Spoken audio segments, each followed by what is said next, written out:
people say, all right, Jen, 6 kids. So you're either Mormon, Catholic, or just a lot of fun. And we are Catholic.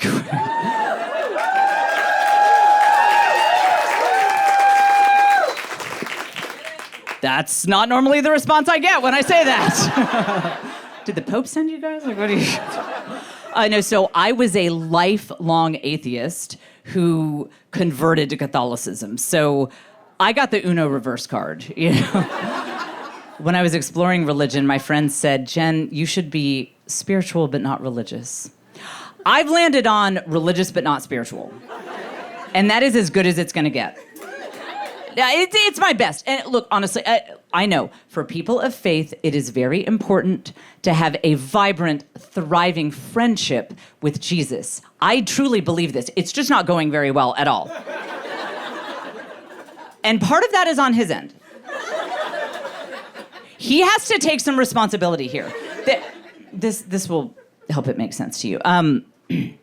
My mother was a Phi Beta Kappa Honor Society math major. She's a retired mathematician who calculated kill ratios for the Naval Weapons Research Laboratory. My father was a Green Beret and an engineer. My grandfather was an engineer. My first job out of college was as a computer programmer.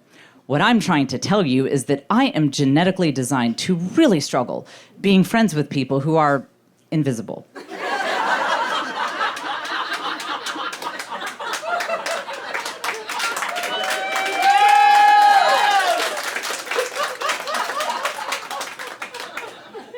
I know Jesus has done a lot for me, okay? He has. But would it be too much to ask for the occasional comment on my Instagram? Like, slay, girl, you know. I'm just asking. Okay.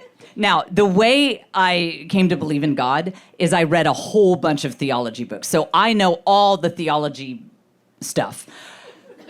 So I guess what I'm hoping is that heaven has an AP exam. So I can test out of being a good person.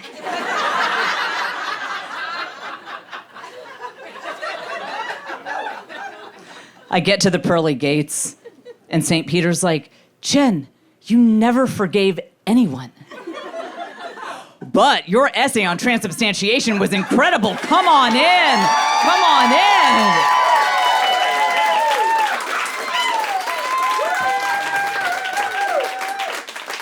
Heaven's like, we love an educated queen. That better be how it works.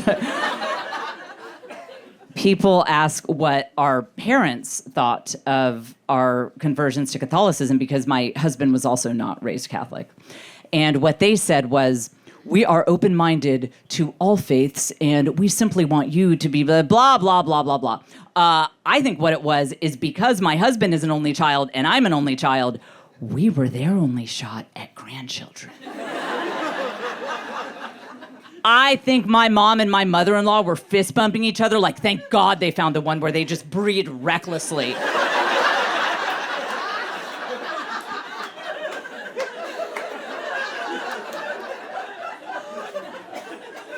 My dad got to the point where he was like, I got 6 grandkids out of this. I'll worship the Catholic God too. This is fine, you know. They actually got in on some of our stuff. My mother-in-law especially, her favorite thing, she was a good Southern Baptist woman, but her favorite thing was she loved this Catholic tradition we have where if we lose something, we say a prayer to Saint Anthony. You guys know about it? Okay. I'm glad you guys know I was recently in a city where they had no idea what I was talking about, and that city was San Antonio.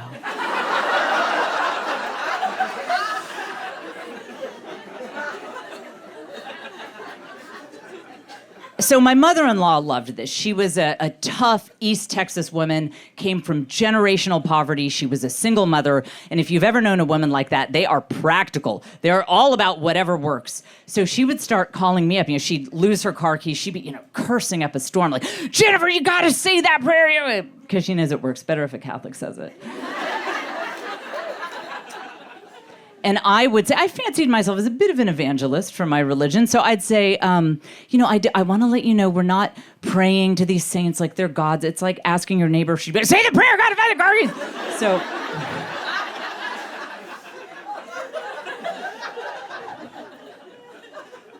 So I'd say, St. Anthony, please come around. Something is lost and can't be found. She'd say, tell him it's the car keys. So I'd say the whole thing again. And she'd tell all her Southern Baptist friends about it. She'd say, I love this St. Anthony SOB. He is just, oh. And then one time, she lost some tax documents. It was a really big deal. She couldn't find them anywhere. She calls me hooting and hollering. She said, Jennifer, I can't find these tax documents anywhere. I don't know what I'm going to do. I said, calm down. Did you pray to St. Anthony? She said, Jennifer, I prayed to St. Anthony. I prayed to Jesus. Hell, I asked Jesus to say a prayer to St. Anthony.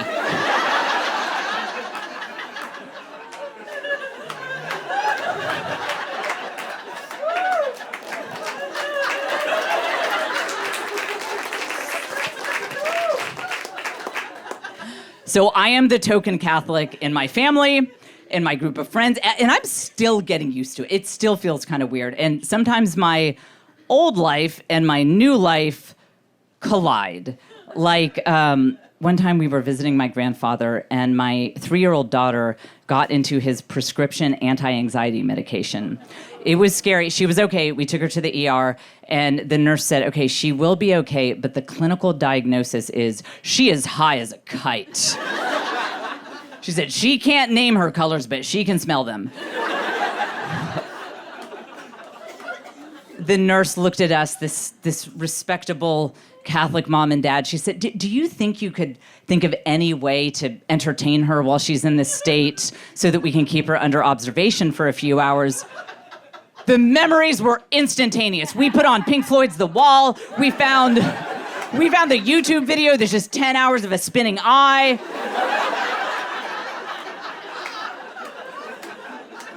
My husband's like, do the thing where you do your hands like this. Like, I think the nurse was like, okay, if they break out glow sticks and start dancing, like, I'm gonna have to kick them out.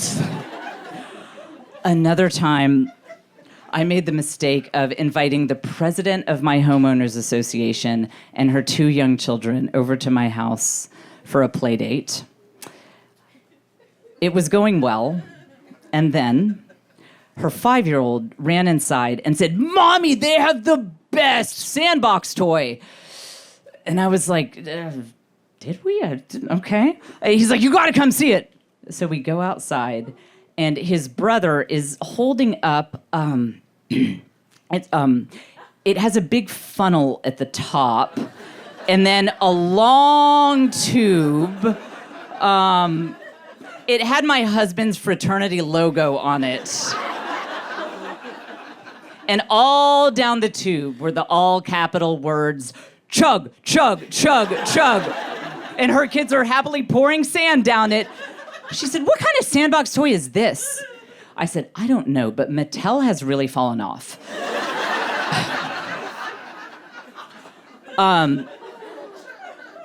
So it's hard raising this Catholic big family when I don't know anything about being Catholic and I don't know anything about having a big family. And then on top of that, I struggle. I mean, I have pretty severe ADHD, and I am also slightly on the Asperger's spectrum. Anyone else been diagnosed on TikTok?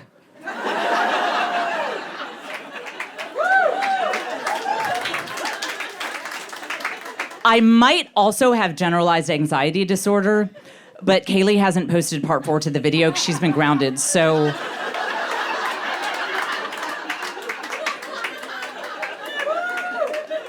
Yeah, we're just kind of waiting to figure that one out. So that doesn't go well. Me trying to run this house. When it was my turn to bring snacks to Vacation Bible School, the kids learned about fasting that day.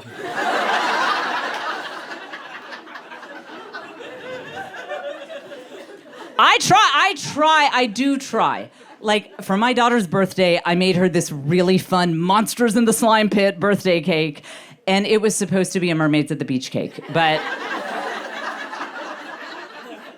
that is my best effort. One of the hardest things for me was that, so 4 of my kids are girls, and doll clothes, I didn't see that part of parenting coming. One of my friends said, Jen, your girls' dolly clothes are a mess. You need to find an organizational system that allows the dollies to mix and match their outfits. I was like, look around.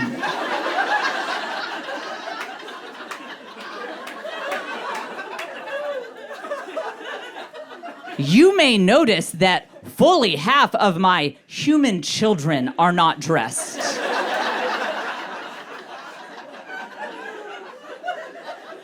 The dolls ain't making the cut, honey. Gonna be a nudist colony up in here. One time my mom sent one of her classy friends over to the house right when this lady walks into the door. My daughters have put their Barbies in the 2 Barbies in a hot pink Barbie Corvette. They're all strapped in. And like, vroom, here we go, here we go. Except the Barbies are completely naked. My mom's friend said, what is going on with these Barbies? I said, look, I bought them Teacher Barbie. Now they're a whole different kind of Barbie. But these Barbies make a lot more money than Teacher Barbie, so they're fine. But officially, the hardest thing about parenting for me was shoes. I am expected to find 12 shoes every time I leave the house. And look, whether you're a parent or not, if you've ever dealt with kids in any capacity, I don't know if you've gotten to this point where you're trying to get out the door, you look down at what this kid is wearing, and you're like, okay, you have a purple bunny slipper on one foot. On the other foot, you have a high-heeled plastic princess shoe. But we are 43 minutes late. Let's go. Let's just get in the car. I don't care anymore. And you're like, as long as we don't run into any of his friends, it should be fine, you know?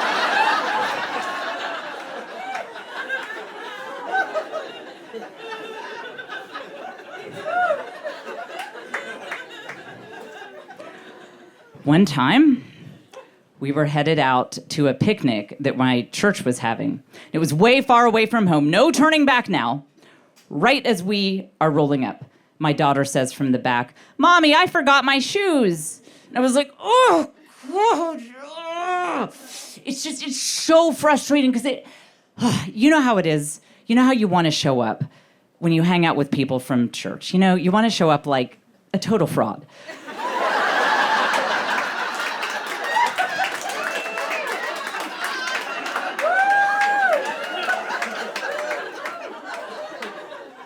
Just not who you actually are at all. I'd even given the kids the rundown. I'd said, like, hey, remember, listen, tell everybody that your clothes look like that because we went on a nature walk. I was at my limit. I call my husband. I am ranting. I am raving. And he tried to solve the problem.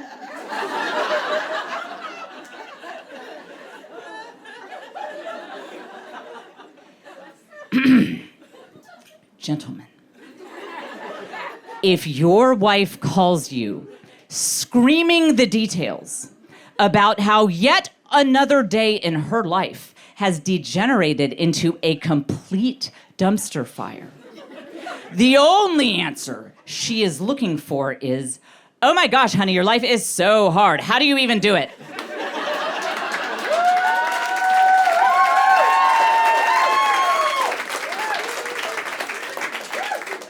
Feel free to take notes. My husband actually said to me, my rollerblades are in the trunk.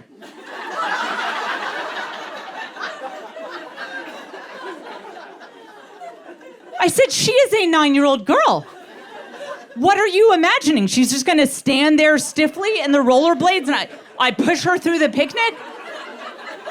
And then he's getting annoyed because his wife doesn't like solutions.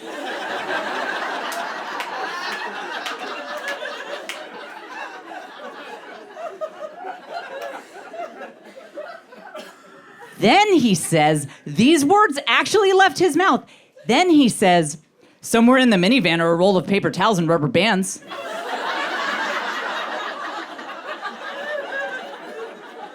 Some of you know where he was going with that. I did not. I said, what? He said, moccasins. I said, okay, well, there it is. There it is. That is officially the stupidest idea I have ever heard. And also, it would never work. He said, it worked last time I took him to church.